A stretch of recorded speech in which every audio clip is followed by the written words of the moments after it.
আমি আপনার একটা কথা জিজ্ঞাসা করবো। হ্যাঁ, জিজ্ঞেস করেন। আমি বয়স হয়েছে তো আমার 92 উপরে চলে। 92 বছর বয়স। হ্যাঁ, বলেন। তো আমি ঢাকা আইছিলাম কোনো কাজ খোঁজার লেগে, ওরা আমার তো কেউ কাজ দেয় না। আইডি কার্ড দেখলে আর কেউ কাজ দেয় না। ওরা আমি বাড়িতেও যেতে পারছি না। আপনার বাড়ি কোথায়? আমার বাড়ি হলো কুমিল্লা। কুমিল্লা। এখন তাহলে কি খাচ্ছেন, কি করতেছেন? আমি কালকে এখানে ঘুমাই আসছিলাম মিষ্টি গ্রামে। হ্যাঁ, আমার কিছুই নাই কা। কিছুই নেই। এখন আপনি কি চাচ্ছেন? ওরা আমি কিছু চাচ্ছিলাম আপনার, মনে করেন মানে কি যে চামো আমি নিজেই বই জানি না। আপনি কি বাসায় যাবেন না এখানে? না, আপনি যদি চান যে না আমি হচ্ছে বাসাতে যাব, মানে গ্রামের বাড়িতে ফেরত যাইতে চাই, সেটার একটা প্রসেসিং। আর যদি বলেন যে না আমি ঢাকায় কোনো চাকরি করতে চাই, মানে আসলে আপনি কি চাচ্ছেন? মানে আমি যদি একটা কাজ পাইতাম তাহলে পড়তাম হয়তো, আহ না হলে যাবো আর কি। আচ্ছা, একটা কাজ খুঁজতে চাচ্ছেন ভাই? আপনি তো বোতল টোকায় মোটামুটি 500-600 টাকা ইনকাম করেন। এই টিপসটা আঙ্কেলকে দিয়ে দেন একটু। মুরব্বী মানুষ আমি বলি, হে যদি হ্যাঁ গাজ্য মতন যদি চলতে পারে আলহামদুলিল্লাহ হে চলতে পারবো।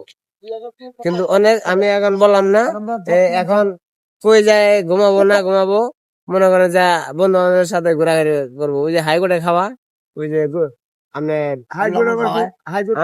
কমলাপুর খাওয়ায়, কমলাপুর ও, আপনি হাইকোর্ট চেনেন না?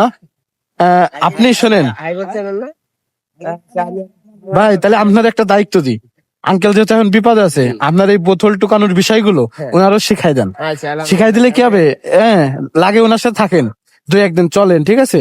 দুইজনে মিলে কাজ বাজ করেন, উনি শিখাই দিবে। এখন তার হাইকোর্ট গেলে খাবার পাবেন না। আর এই যে হাইকোর্ট না, যেখানে যেখানে খাবার দেয় একটু চিনাই দিয়েন।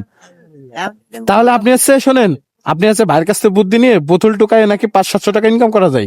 আপনি ট্রাই করে দেখেন। আর যদি না পারেন তাহলে আপনি হচ্ছে এই যে বক্স চত্বর আছে না, ওইখানে একটা যে বক্স চত্বর আছে এই মতিঝিলে, চেনেন না? হ্যাঁ হ্যাঁ, এই যে চক্কর, এই ভাই আপনার চিনাই দেবে। ওইখানে একটা দোকান আছে, হ্যাঁ, ওইখানে আমি মাঝে মধ্যে থাকি।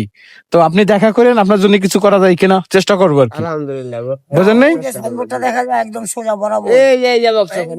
আচ্ছা, চিনাই দেবে, এই ভাই আপনার চিনাই দেবে। আপনার রাতে আছে কমলাপুরে যে খাওয়া খাওয়া দাওয়া করবেন নাকি? আচ্ছা, আপনি তাহলে একটু নিয়ে যান। হ্যাঁ, ভালো কাজের হোটেলে। হ্যাঁ, ভালো কাজের হোটেলে। ভালো কাজ করলে খাইতে দেয়, বুঝছেন? ভালো কাজ করতে হয় না। আজকে কি কোনো ভালো কাজ করছেন? আজকে কোনো ভালো কাজ করছেন? খালি ঘুরছে কাজ, কোনো একটা ভালো কাজ করেননি? মানে অসহায় অন্ধ লোক রোড পার হইতে পারে না, রোডটা পার করে দিবেন, ঠিক আছে? পরে আচ্ছা, এই যে আপনি একটা বুদ্ধি নিচ্ছেন না আমাদের থেকে, যে কি করব, কিভাবে একটা চাকরি খোঁজা যায়, এটা একটা ভালো কাজ। বলবেন আমি একটা কাজ খুঁজতেছি, ভিক্ষা না করে আমি একটা কাজ খুঁজতেছি। এইটা আমি একটা বড় ভাই থেকে, মানে ভাই ব্রাদার থেকে বুদ্ধি পরামর্শ নিছি আজকে। আজকে এইটাই ভালো কাজ করছি, যে আমি ভিক্ষা করব না, আমি একটা কাজ করে খাবো। এটাই কিন্তু ভালো কাজ। এ ভাই, এটা ভালো কাজ না? এটা বললে আপনার খাইতে দেবে ভাই। তাহলে আপনি হচ্ছে ওনারে বুদ্ধি দিয়ে দেন, আর ওনারে আজকে ভালো কাজের যে হোটেল ওখানে নিয়ে যান। আচ্ছা, তাহলে থাকে না আঙ্কেল? ভালো থাকেন, দোয়া করেন আমাদের জন্য বড় ভাই। হ্যাঁ, যান যান, আঙ্কেলদের নিয়ে যান। ওই জায়গায় পাবেন। হ্যাঁ, আর আপনিও আসেন ওই বক্স চত্বরে ফিলিস্তিন বিরিয়ানিতে আসবেন, তাহলে আমারে পেয়ে যাবেন। দেখা হবে। দেখা কবে হবে জানি না, কিন্তু হবে আর কি, কারণ আমি মাঝে মধ্যেই আসি। আলহামদুলিল্লাহ, ওকে, আসলে দেখা হবে। আমার নাম রাসেল। রাসেল ভাই। টাঙ্গাইল বললে রাসেল ভাই। ওকে ভাইয়া, ঠিক আছে। আচ্ছা।